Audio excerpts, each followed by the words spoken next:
We're here with Barbara Enright. Barbara, you've been inducted into the Poker Hall of Fame, and you have one of the most enviable poker tournament records in history.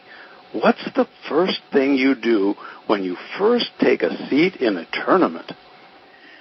Well, the first thing I do is try to analyze the table and see who I know and how I'm going to play against them. And then I also try to analyze my own play, which a lot of people don't do. They sit down at the table and they think, oh, what a bunch of donkeys.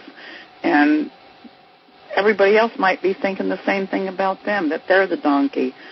So you don't want to be that donkey. You want your opponents to fear you.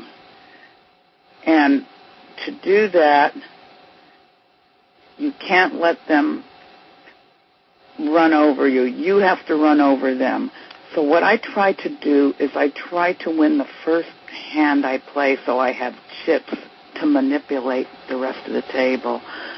I got to get chips first. I try to play very tight in the beginning until I get double up and then quadruple up, and then I can run over the table, and then they'll fear me.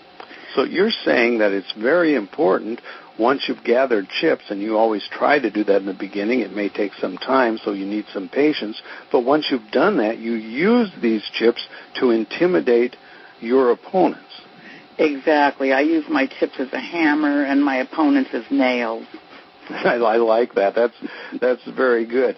But you're saying when you first sit down, Barbara, what you do is you look around you, and maybe you've seen some of these players play before, and those ones, then you have an idea how they play, and otherwise you're going to study them. And you say it's not a good idea to just look at all your opponents as donkeys because perhaps they're dangerous? Exactly, Mike. Sometimes an opponent sees me as a loose player because I'll start getting aggressive when I have a lot of chips, and I will play more hands, and they'll try to check raise me, which they used to do a lot. And now I know what they think of me, so I'm going to change my play. So I'm not going to let them check raise me. I'm going to just check right behind them if I don't have anything, because I'm not going to give them that opportunity. So not only do you try to study your opponents or remember what you've learned about them in the past, but you are aware that they have some perceptions about you. Exactly.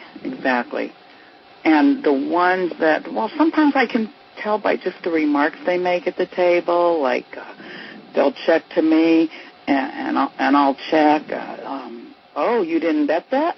Well, I know these are the kind of people that are expecting me to bet, so I will bet when I have something. In fact, I'll value bet when I have something, just so they'll call me with their ace high or their 2 4s.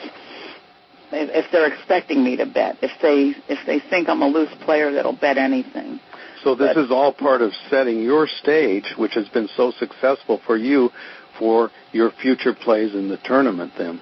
That's right. And you do it from the very get-go. That's very interesting. I think most world-class players actually do start setting the stage from the very beginning, as you do. You know, there are not just one-buy tournaments, but there are also rebuy tournaments. I was curious to know what you think about rebuy tournaments. Well, personally, Mike, I don't like rebuys that much, but sometimes they're worth playing, because sometimes there's a huge guarantee for a small buy-in, and it's just worth it. There's a good overlay. So I think if you feel there's enough players and enough money in the prize pool that, say the tournament is $100 with a rebuy and there's a $100,000 guarantee, if you think getting to the top money is worth $200 or $300, then I would say rebuy, but I wouldn't rebuy late in the tournament.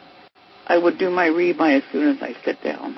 Yeah, and that makes a lot of sense, because when you rebuy late in the tournament, you're still rebuying for the same amount that it costs about to buy in with, and now there's so many chips out there that it really doesn't make a great deal of difference. Exactly. It's like you're at the bottom of the mountain and everybody else is on top, and you've got to try to catch up to them. And it's tough. I mean, you can do it, and it happens sometimes, but it's tough. But I would rather have the advantage in the beginning. For example, there's a tournament that I play on the Internet for, it's only $11 with $10 rebuys, but there's a $55,000 guarantee. So you get $1,500 in chips. I rebuy. As soon as I sit down, now I have $3,000 in chips. Now, if I double up, I have $6,000. If I triple up, I have $9,000 because almost everybody rebuys from the beginning. But suppose I didn't rebuy, and then I doubled up, I'd only have $3,000. And if I tripled up, I'd have $4,500 instead of $9,000. Now, $9,000 is going to get me a long way, hopefully, in that tournament.